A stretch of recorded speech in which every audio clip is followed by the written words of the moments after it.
মানে বিগত 54 বছরে বাংলাদেশে যে রাজনীতি হয়েছে, গুম খুন হত্যা, যে আজকে আমি ক্ষমতায় আছি, আমি বিরোধী দলকে পিটাচ্ছি, কালকে যখন আবার বিরোধী দল ক্ষমতা আসবে তখন তারা প্রতিশোধ নেবে, আমাকে পিটাবে। এই যে যে নোংরা রাজনীতি, আপনারা যারা তরুণ প্রজন্মের সন্তান এই 54 বছরের নোংরা রাজনীতি পছন্দ করেন না, আপনারা নতুনত্ব খুঁজছেন, তাদের জন্য একমাত্র সুন্দর দল হতে পারে বাংলাদেশ গণ অধিকার পরিষদ। এই দলটার বয়স মাত্র 3 বছর এবং এই দলের নেতৃত্ব দিচ্ছে একঝাঁক শিক্ষিত, মার্জিত, প্রচন্ড সাহসী তারুণ্য।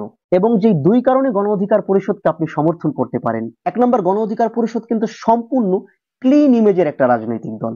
এদের বিরুদ্ধে কিন্তু কোনো অভিযোগ নাই, এদের বিরুদ্ধে ওই হাওয়া ভবনের অভিযোগ নাই বা আয়না ঘরের অভিযোগ নেই, এবং এদের বিরুদ্ধে ওই জনগণের টাকা লুটপাট করে খাওয়ার অভিযোগ নেই। এরা পূর্বে রাষ্ট্র ক্ষমতায় ছিল না বা এদের কোনো এমপি মন্ত্রীও ছিল না। সম্পূর্ণ ক্লিন ইমেজের একটা রাজনৈতিক দল, এটাকে আপনি সমর্থন করতেই পারেন। যারা নতুনত্ব খুঁজতেছেন, যারা ওই 54 বছরের নোংরা রাজনীতিকে পছন্দ করেন না, তাদের জন্য গণ অধিকার পরিষদ। এবং গণ অধিকার পরিষদের আর একটা যেই জায়গা, সেটা হলো গণ অধিকার পরিষদ তারুণ্য শক্তির উপরে নির্ভরশীল। যারা তারুণ্যের উপর নির্ভরশীল হয়, তরুণদের উপর নির্ভরশীল হয়, তারা কিন্তু সবকিছু পারে। মানে 16 বছরের হাসিনার অবৈধ, 16 বছরের অপ্রতিরোধ্য ক্ষমতা বাংলাদেশের এই তরুণরা কিভাবে শেষ করে দিয়েছে আপনারা দেখেছেন। কাজেই এই তরুণরা যেই জায়গায় আছে তারা জয়ী হবে, তারুণ্য যেই জায়গায় আছে, তরুণ প্রজন্ম যেই জায়গায় আছে, তারা অবশ্যই বিজয়ী হবে। তাদের শক্তি আছে, সাহস আছে, হিম্মত আছে, মনোবল আছে, তারা পারবে। গণ অধিকার পরিষদের যে নেতা হয়, যে ভিপি নূর সাহেব, আন্দোলনের মূল মাস্টারমাইন্ড, ফ্যাসিবাদ পতনের যে প্রক্রিয়াটা তার মাধ্যমে হইল।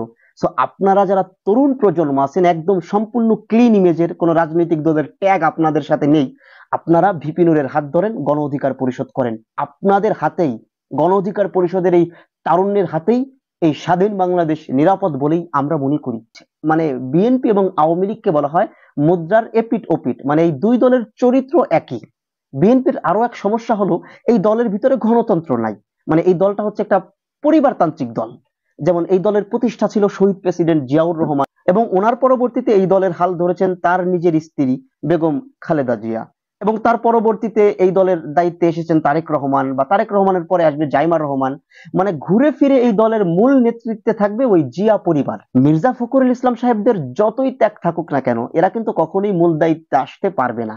মানে এই দলের ভিতরে গণতন্ত্র নাই, এটা হইল সমস্যা। 3 নম্বরে ইসলামী আন্দোলন বাংলাদেশ বা চরমোনাই, এটা খুবই ভালো দল। অন্তত আগের যেই দুই রাজনৈতিক দলের নাম বলেছি, তাদের থেকে এই দলটা অতি উত্তম।